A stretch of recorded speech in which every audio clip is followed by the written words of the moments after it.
Por que é importante tu ficar rica? Por que tu tem que enriquecer? Por que tu não pode ser escrava de uma fonte de renda? Por que tu não pode, sabe? Porque tu limita outras pessoas. Bem-vindos a mais um podcast do Conexão Itapiranga. A gente recebe agora aqui o nosso entrevistado, o palestrante desse evento, Leonardo Marcondes, treinador financeiro, né? Trabalha bastante nessa área de finanças. E o Leonardo até estava comentando antes de começar aqui, pedir a idade dele, porque a gente ouviu a palestra dele e parece que ele tinha 50 anos, né? Por toda essa sua trajetória, né, Leonardo? Então, te parabenizar pela tua história, agradecer por você estar aqui conosco e pedir para você contar um pouquinho para as pessoas, né? Quem é você, um pouquinho da tua história, o que você viveu, onde você chegou hoje, como que você chegou hoje a ser esse treinador financeiro reconhecido, palestrante, enfim. Você teve toda essa trajetória. Show, bom, prazer estar aqui com vocês, de verdade mesmo. E a minha história começa numa cidadezinha bem pequena, de uma família bem limitada, financeiramente falando. Minha família sempre permitiu que eu sonhasse, mas financeiramente nós não tínhamos uma estrutura para alcançar grandes coisas. Chegou um determinado momento na minha vida que eu decidi ser diferente. Eu decidi ser o primeiro milionário, eu decidi ser a primeira pessoa que ia realmente entender o dinheiro e ver o dinheiro de outra forma, e foi isso que aconteceu. Foi um processo árduo, complexo, não é uma coisa que é do dia para a noite. Eu passei por diversas tribulações ao longo da minha carreira. Antes de eu sonhar em ser uma pessoa rica, eu sonhava em ser atleta profissional. Então eu desenvolvi características e habilidades dentro do esporte para me tornar atleta profissional. Depois eu transferi essas características e habilidades de ser um grande atleta para dentro dos negócios, do empreendedorismo, que foi uma coisa extremamente útil para mim. Sim. E aí eu não deu certo de primeira, porque eu quebrei, fiquei devendo, passei por várias dificuldades, e eu fui entendendo como que o dinheiro funcionava. O dinheiro, na verdade, é um jogo.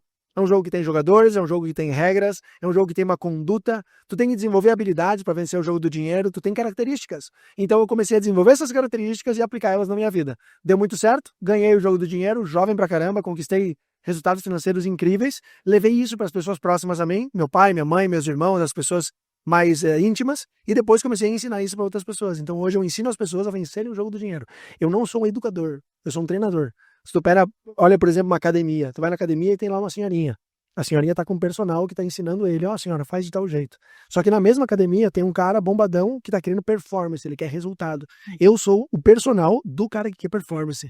Então, meu objetivo hoje, o que eu faço? Eu pego as pessoas do zero, e normalmente são empresários, executivos, pessoas que já têm uma condição financeira média, e eu levo eles a resultados financeiros extraordinários, a realizar os seus sonhos, ter independência, ter liberdade. E eu treino essas pessoas diariamente, através de mentorias, através de palestras, através de cursos, para que eles possam vencer o jogo do dinheiro e alcançar a máxima performance financeira como eu alcancei. Imagina, se eu conseguir tão jovem, imagina por que outras pessoas não conseguiriam, né? E é isso que eu venho fazendo. Além dessa tua trajetória, das tuas experiências, você tem também formação em área de economia, de Nada. administração? Zero. Fiz 8 faculdades, 8 semestres em 8 faculdades diferentes e não me formei. Porque o sistema educacional em si é bem limitado e porque eu jogava. Então eu era atleta, jogava para cá e para lá. A minha metodologia vem toda da prática. Eu não ensino nada que eu li nos livros. Eu ensino aquilo que eu pratiquei na minha vida, funcionou e eu consigo transferir para a rotina, para a vida de um mentorado meu. Então eu pego uma pessoa, eu mostro, para mim isso funciona desse jeito, aplica. Não deu certo, vamos mudar a aplicação. Então eu literalmente treino de forma personalizada a cada pessoa. Mas a minha experiência, ela vem da prática e, claro, daí tem a teoria dos livros e coisa nada, mas isso é secundário. Porque você pode saber muita coisa. Se você não aplicou aquilo que você sabe, isso não é conhecimento. Então eu li muito, estudei muito, fiz muitos cursos. Só que toda a minha metodologia, aquilo que eu acredito, vem daquilo que eu fiz, porque gerou resultado e eu sei que funciona. E a gente falando um pouquinho de processo, né, até chegar ao resultado, você mesmo falou que o esporte, né, a temporada que você se dedicou ao esporte, hoje você utiliza também, né, te trouxe aprendizados, enfim, e começou muito novinho, porque você falou que com 21 anos, né, você realizou ali um sonho de esporte, mas que você, antes disso, teve uma trajetória de 12 anos, ou seja, tu começou uma criança. Com 8 aninhos. 8 anos e aquilo partiu de você, então era algo que estava contigo desde a infância, você ali lutando porque você queria vencer, você queria ser diferente. Sim. Isso é uma coisa legal para os pais, né, que nos assistem. É importante deixar os filhos sonhar. Porque às vezes o pai não sonha mais. O pai e a mãe deixaram os sonhos de lado. Mas tem que deixar a criança sonhar. O pai tem que voltar a sonhar também, mas a criança tem que sonhar. Isso é um privilégio que eu tive da minha família, assim, que foi único. De a minha família ter permitido acreditar no sonho de você. Mesmo vocês não tendo aquela condição, digamos, financeiramente falando. Dificuldades físicas também. Eu tinha problemas físicos, tinha um monte de problema. E mesmo assim, eles diziam, não, vai, continua treinando, vai. Em nenhum momento eles disseram pra mim, não, olha, Léo, eu acho que tu não vai dar certo nisso aqui. Eu acho que não vai ser legal. Eu tinha a desaprovação de outras pessoas, né? Sim. Outros familiares, às vezes, ou outras pessoas que estavam à minha volta, mas da família nunca. Então, esse espírito de vencedor mesmo, se eu for para morrer, eu vou morrer fazendo aquilo. Eu sempre tive disposto a morrer por aquilo que eu acreditava. Isso em tudo. Eu estava disposto a morrer pelo esporte, realizei o que eu queria. Estava disposto a morrer para ficar rico, consegui. Estava disposto a morrer para fazer uma turnê nos 27 estados do Brasil. Eu fiz palestra nos 27 estados do Brasil, correndo risco de sequestro, sendo ameaçada, entrando em comunidade em lugares que eu nunca vi na vida. Por quê? Porque era meu propósito, era aquilo que eu queria naquele momento. E eu me entreguei de corpo e alma e aquilo aconteceu. E aí tu pensa, as pessoas se perguntam, tá, mas aí não é muito arriscado? Mas se for para me arriscar, vou me arriscar dentro do meu sonho, né? Sim. Eu se for para morrer, vou morrer lutando pelo meu sonho, por aquilo que eu acredito. E hoje o meu sonho é fazer as pessoas enriquecerem. Eu estou disposto a qualquer coisa para isso. Que até você falou na tua palestra, né? Ali você se referia principalmente à tua família, né? Mas vale também para as demais pessoas. Além de uma realização pessoal sua, você leva isso para outras pessoas, né? Isso é uma responsabilidade que nós temos. Quando a gente para conversar sobre esse assunto, a gente pensa, por que é importante tu ficar rica? Por que tu tem que enriquecer? Por que tu não pode ser escrava de uma fonte de renda? Por que tu não pode, sabe? Porque tu limita outras pessoas. O teu filho se prejudica por tu não ter liberdade. O teu filho não consegue fazer o intercâmbio porque tu não tem dinheiro guardado. Sim. Então tu tem a responsabilidade de enriquecer. É um dever nosso enriquecer para podermos enriquecer a vida das pessoas na nossa volta. E isso é uma coisa que na sociedade hoje ela não é bem vista.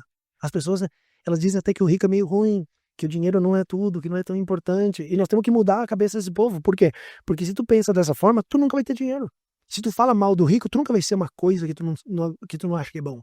Então, quando tu olha para prosperidade, tem que ter prazer, tem que ter orgulho, tu tem que ter, atração pela riqueza, porque assim tu vai se aproximar dela. E nesse caminho do processo, a gente até conversou também, outros palestrantes abordaram isso. Às vezes as pessoas, é muito fácil você olhar o resultado de uma pessoa, é muito fácil eu olhar para você hoje e admirar, né, teu resultado, mas eu não vivi com você o teu processo. Então, às vezes, quando a pessoa ela tá vivendo ali o processo, ninguém tá vendo, ela não tem plateia, né? Mas depois que ela conquistou o resultado, ela chegou lá no propósito, ela tem plateia. E às vezes as pessoas olham e dizem, poxa, como que ele conseguiu? Olha só, ele teve sorte ou algo assim. E às vezes as pessoas não estão dispostas a viver o processo, né? E as pessoas me perguntam, um podcast normalmente vem essa pergunta de todo mundo pode ficar rico? Eu digo não, só pode ficar rico quem quer ficar rico. Se a pessoa quer, ela pode. Agora, todo mundo quer? Claro que não. Porque quando que tu descobre se a pessoa quer? Através das atitudes. E esse negócio da comparação, que acontece de muito hoje em dia, é a coisa mais tóxica que pode existir na vida. Porque quando tu se compara, tu se divide. Eu vou te dar um exemplo, né? Se tu posso pegar aqui rapidinho? Sim. Olha só, é mais bonito esse celular ou esse celular que tá lá na minha casa? Qual celular é mais bonito? Esse ou aquele que tá na minha casa? Acho que é aquele. Tu não sabe. Por que tu não sabe? Porque tu não viu o celular que tá lá em casa. Tu não sabe. Qual que é o celular que eu tenho? É um Nokia velhão ou é o iPhone da última geração? Tu não sabe. Então tu não sabe, tu não pode comparar porque tu não conhece o outro lado. A comparação ela é totalmente inútil, porque tu olha pra tua realidade hoje, a pessoa olha pra ela mesma e ela diz, eu não tô indo tão bem em comparação com o outro, mas tu não sabe como que o outro tá. Quando vê o outro tá doente, ele tá ali no palco, mas ele tá doente, acabou de terminar, acabou de morrer o tio, ou tá com câncer, tá com 6 meses de vida. E aí a pessoa fica se mordendo por querer se comparar com alguém que ela não conhece. Aí vem o ponto. Mas então não me compara com ninguém? Não, se compara contigo mesmo. Porque tu conhece teu eu de ontem. Tem que ser melhor. Por exemplo, vou dar um exemplo. Tu tá aqui conversando comigo agora. Tu tá absorvendo alguma coisa. Tu falou com vários palestrantes, tá absorvendo alguma coisa. Então hoje, tu está maior, tu está melhor do que o dia de ontem. Ótimo. Amanhã, tu vai viver a tua vida, tu vai fazer as tuas coisas. E aí tu vai amanhã chegar na conclusão. Amanhã tu vai dizer, eu estou melhor do que ontem no dia do Conexão, eu aprendi coisas a mais. Se tu não aprendeu coisas a mais, se tu não evoluiu, tu tá pior. E aí essa comparação é válida, porque tu conhece o teu eu de hoje e tu conhece o teu eu de amanhã. Então a comparação só é útil quando ela é contigo mesmo, porque tu não conhece nunca o outro lado de verdade. Sim. E aí outra questão que me chamou a atenção que você falou, né? Você teve um momento ali na tua vida em que você faliu, digamos assim, foi pro fundo do poço, você conquistou muitas coisas e em algum momento você perdeu também. E mesmo quando você perdeu, você não teve medo de se levantar novamente, você quis se levantar novamente. E às vezes, para você conquistar um resultado, você também tem que encarar riscos, né? Você pode, em algum momento, perder alguma coisa. Então, para você crescer hoje também tem que estar disposto, às vezes, a perder, ou em algum momento do processo, Certo. passar por um momento difícil. E isso é muito importante, converso com meu sócio sempre, que isso é infinito. Só vai jogar um jogo maior, é infinito. Porque hoje, por exemplo, eu continuo correndo riscos. Só que são riscos milhões e milhões de reais. Antes eram riscos de dezenas. Sim. O meu risco era que a minha corrida... Eu era Uber na época, eu trabalhava fazendo entrega de pizza. Qual que era o meu risco? É que tivesse chovendo. E aí eu ia pegar chuva e ia diminuir a quantidade de entregas por causa da velocidade. Esse era o meu risco, tá chovendo. Hoje o meu risco é que uma operação pode dar errado, o imóvel pode dar problema e eu vou perder 5 milhões. Então isso é proporcional e eu tenho certeza que daqui a 5 anos, se a gente sentar para conversar, eu vou dizer a mesma coisa. Agora o meu risco é de dezenas de milhões, centenas de milhões e por aí vai. Então é uma coisa constante. Nós temos que ter apetite pelo risco. O dinheiro está no risco. 3 coisas eu falei ali, né? Que primeira coisa, tem que trabalhar muito. Se tu não trabalha, tu não vai conseguir ganhar dinheiro. Segundo, tem que trabalhar de uma forma inteligente, tem que ser estratégico no trabalho. E terceiro, tem que estar disposto a assumir risco. Tu tem que ter paixão pelo risco. Tem que olhar para o risco e dizer, mano, isso aqui, se der errado, eu vou perder tal coisa. Mas se der certo, o que vai acontecer? Porque se eu não estou disposto a perder, eu nunca vou conseguir ganhar. Então, isso também tu comentou que eu passei por dificuldades e tal. E eu não falei ali, né? Porque não dá tempo. Mas foi complexo. Essa coisa de, tu continuou com vontade de mudar, mas muitas vezes eu achava que não tinha mais essa vontade. Muitas vezes eu achava que eu estava perdido e que não ia ter jeito. Eu acreditava, sinceramente, que eu ia viver a vida toda pagando a dívida. Eu pensava, porque eu tinha 500 mil de dívida. Sim. Minha família nunca ganhou 500 mil na vida inteira. Eu pensava, eu vou ter que encontrar um trabalhinho e ficar a vida inteira pagando essa dívida aqui. Então, momentos que a gente se desacredita até de nós mesmos são normais, fazem parte do processo. E aí, só sentando por horas e horas para entender de fato, né, tudo que a pessoa sentiu e viveu. E muitas coisas a gente esquece, né, ficam guardadas no inconsciente, a gente fica preso lá atrás. Mas Leonardo, quero que tu fale de mais uma questão que você falou ali até na tua palestra, que é a NPAC. NPAC. Um novo estilo de vida da humanidade. O que Gostou disso aí? Gostei. Gostou? Legal. NPAC, tu viu o que significa NPAC? Nunca não pare até conseguir. Não paro até conseguir, isso mesmo. Para até conseguir. Por que é isso aí? As pessoas confundem com a frase motivacional, né? Então, não paro até conseguir. Ah, que legal. Não, isso é um estilo de vida. O que é um estilo de vida? É uma forma de tu viver a vida. Então, um jeito de tu viver. Então, tem a pessoa que vive um estilo de vida vitimista. Quem que é essa pessoa? Que dá desculpa pra tudo. Não, coitadinho de mim, né? Porque eu sou da cidade pequena. Por isso que eu não dei certo. Minha família é pobre, não, né? Minha mãe nunca me apoiou, então por isso que eu não consigo. Esse é o estilo de vida vitimista. Sim. Tem um estilo de vida arrogante, que eu sei mais que todo mundo.